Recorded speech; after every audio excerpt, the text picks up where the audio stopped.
The real damage isn't just what that person did to you, it's what holding on to that pain is doing to your relationship with God right now. Toxic relationships don't just create relational wounds, they create what I call spiritual static. It's like interference on a radio when that person's voice gets mixed up with God's voice in your head, and it makes it almost impossible to tell what's true anymore. Sometimes the very thing that wounded us can become the pathway to the most authentic faith we've ever experienced. So let's jump right into part one. What biblical forgiveness really is and why it's key to your freedom. First of all, I need you to know this. God sees your pain. God wants to comfort you. He's designed a way for you to find that comfort in him. But his ways can often feel backwards, especially when you're hurting. And look, his ways are certainly not the world's ways. So when you've been deeply hurt and the Bible says to forgive, that probably doesn't feel right to you. And I get it. But here's what's really happening when you hold on to hurt, hold on to bitterness, hold on to resentment. Those relational fractures are just like physical fractures. Our bones aren't meant to be broken. And that's why they hurt so much when they are. But when they do break, they don't just keep to themselves. You feel it in every other part of your body, in every part of your life. Just like relational fractures, they don't stay isolated. They start to make their way to every other part of your life, and you feel it. And there's a lot of misconceptions when it comes to relational fractures.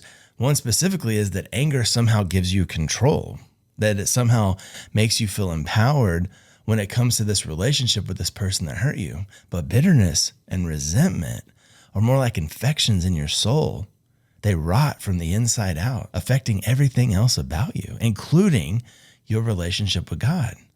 This is what makes toxic relationships so destructive. It's not just what that person did to you.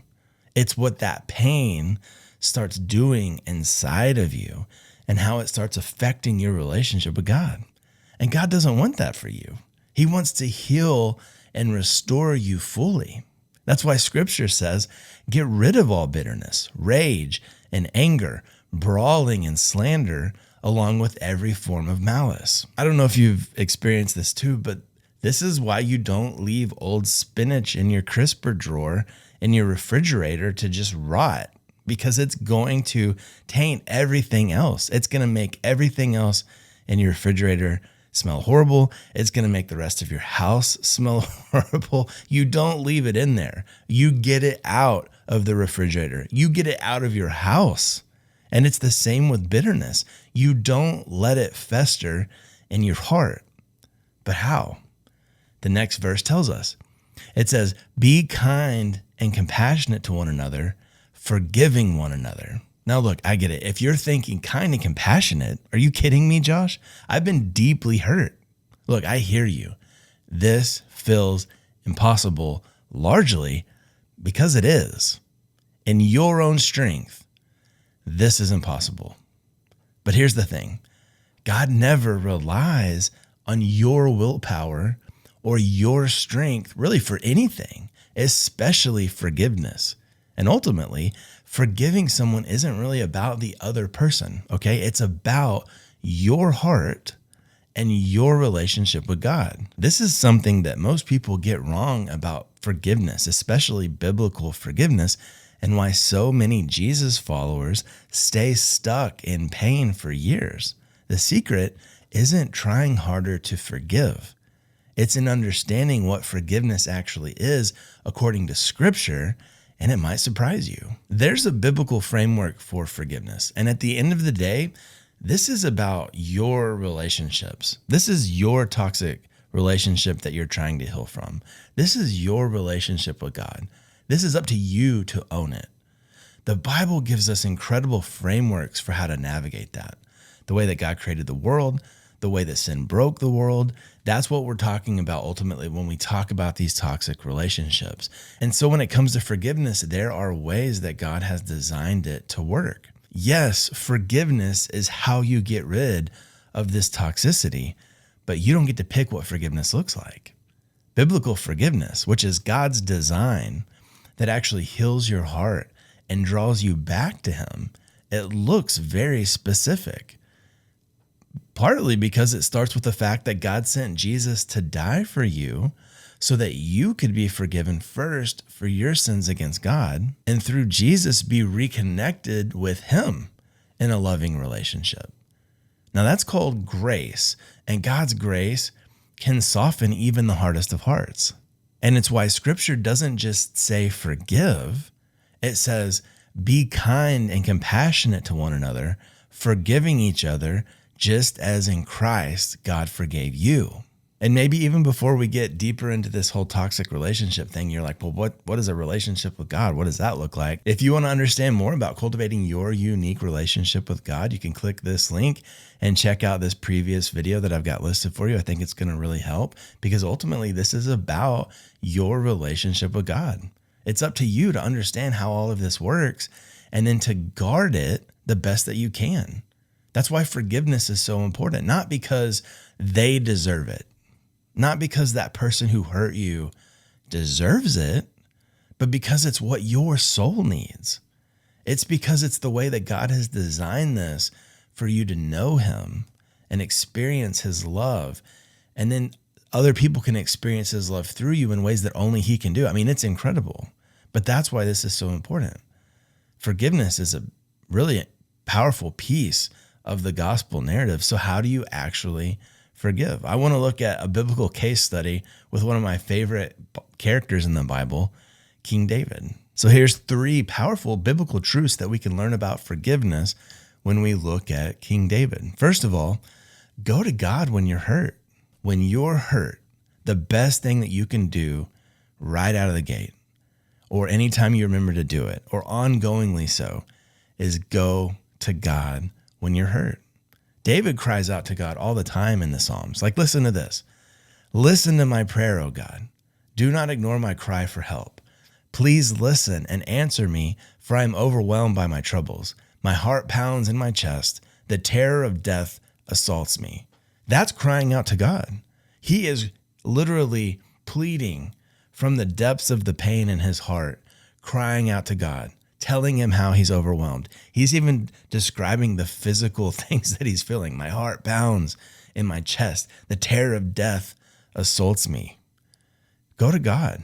Be honest with God. He can handle it. He wants it. That's part of the way that he's designed it. All right, then number 2 is go a little deeper and tell God why you're hurt. David was very specific. He said, it's my companion and close friend. What good fellowship we once enjoyed as we walked together to the house of God. That's specific. That sucks. That's so hard. He wasn't just hurt by some rando. He was hurt by a close friend, a close companion. Man, he's felt that toxicity that we're talking about. And you know what he does? Is he goes to God when he's hurt, and then he tells him why he's hurt. He lets God be the first one that hears these specific details of his aches and his pains deep down in his soul, but he doesn't leave it there. The third thing we see David do is trust God with his hurt because he knows God's got this. He says, when I'm afraid, I will put my trust in you. I praise God for what he has promised. I trust in God, so why should I be afraid? What can mere mortals do to me? This is huge because yes, David's going to God. He's telling God why he's hurt. But as he's being honest with God, he's also reminding himself that he can trust God, and he's doing it. He's trusting God. God's design is that you forgive because you've been forgiven. So you can trust God. You can trust the one who loves you so much that he sent his son to die for you so that you could be forgiven. But when you choose bitterness, it festers and it makes everything worse. When you choose forgiveness, it's only because you've been reminded of God's grace. You forgive because you've been forgiven. That's where this comes from. It's not in your own will. It's not in your own strength. It is an overflow of the grace that you've received from God. You're only going to be able to forgive if you've received the kind of forgiveness that God has extended to you through the compassionate love and sacrificial forgiveness of Jesus Christ. If you're finding this video helpful and encouraging, make sure to hit subscribe so that new videos just like it know exactly where to find you every week. And look, understanding forgiveness is one thing, but here's the problem that most people face. Even after they forgive, they still can't tell the difference between God's voice and these people that have been hurting them. Remember that spiritual static that we were talking about? It can still feel a little confusing and disorienting, and that can be dangerous. Because if you can't distinguish between the two of those, you're going to either shut God out completely because you think that his voice is the ones that are kind of hurting you, or you're going to let toxic people back in thinking that somehow it's God's will for you. So how do you rebuild spiritual discernment after someone has hijacked your faith like that? In my opinion, one of the biggest difficulties that we face as Jesus followers today is that so much of what we believe in is actually borrowed spirituality. It is inherited faith. And so we kind of receive these spiritual hand-me-downs, these kind of one-size-fits-all answers to the really unique things that we tend to face as individuals. And we don't really know how to live them out when we find ourselves in really difficult situations. And so here's the difference between borrowed healing advice and owning your spiritual recovery. Borrowed advice is just going to say, hey, trust God, let go and let God. But it's not going to help you rebuild your ability to actually distinguish his voice from the voice of people that have hurt you or want to hurt you. When those things are rolling around in your head, how do I tell the difference between these things? Own spirituality. So you owning your own relationship with Jesus, understanding what his word says about navigating this world, trusting God with it as you apply it into your life, involves learning to recognize God's voice as you're learning to protect yourself from further toxicity. So I'm going to give you 3 steps on how to own your own spiritual healing and learn to distinguish God's voice from the rest of the world. Step 1 is give yourself permission to name the toxicity. Remember, go to God. Go to him with the full truth of what you experienced, including maybe how they used his name to hurt you. God isn't offended by your honesty. He's grieved by how his name was misused against you. He's not offended by your anger. He's not baffled by your questions. He is with you, whether or not it seems like that he is, and he wants you to know that he's with you. He wants you to know that he's got you. And a big part of us remembering that and taking steps back towards that is by simply going to him and being honest with him. Even David experienced betrayal from someone close when he said, it's not an enemy who taunts me. It's you, my equal, my companion, my close friend. There's all sorts of biblical precedent for going to God with our pain. It's validated by God. God sees you exactly where you are. He knows what happened to you. It's not like you're telling him something new. You're opening up your heart to the grace and healing and peace and hope that he wants to offer you even in the darkest moments. Step 2 is learning to distinguish God's voice from the toxic voices in your life. The toxic person's voice is only going to create fear and shame and confusion. It's going to demand immediate compliance. It's going to make you question your reality. It's going to use guilt and manipulation. It sounds urgent and threatening. God's voice brings peace, clarity, truth. God's voice is patient and kind, and it confirms what you know is right deep down, those things that he has given you. I'm not talking about self-discovery. I'm talking about those God-given things that we have inside of us because we were made in his image. Those things that the Holy Spirit inside of us confirms when it comes to God's truth. Those are the things that lead you towards healing and freedom, and they never contradict his character or his love. That's why Jesus says, my sheep listen to my voice. I know them and they follow me. God's voice will never sound like the toxic voice. If what you're hearing creates the same fear and confusion that toxic voice created, that's not God. And I'm not talking about just feeling uncomfortable. God often leads us into scenarios where we feel uncomfortable, but that's because his word says that when we're weak, he can be strong. When we're in scenarios where it feels like, I don't know if I can do this, those are opportunities for him to work in us and through us, so that what people see is something that only he can do, so that he's the one that gets the glory. But that's not going to result in shame. That's not going to result in guilt. That's not going to result in terror. That's how we start to distinguish the difference between God's voice and these toxic voices. And then step 3, we rebuild boundaries as a kind of spiritual protection. Listen to this proverb: above all else, guard your heart, for everything you do flows from it. God wants you to guard your heart from people who would exploit your love, who would manipulate your faith, or who would use your vulnerability against you. But you know what else? He wants to guard you from those natural things in your heart, the sinful things that would try to convince you that those things are good. So there's a lot of protection that's happening when we entrust our heart to God and let him be the one that guards it. These boundaries aren't walls. These boundaries are gates. And we have to allow God to help us discern what the good things are that we need to let in, what the harmful things are that we need to keep out.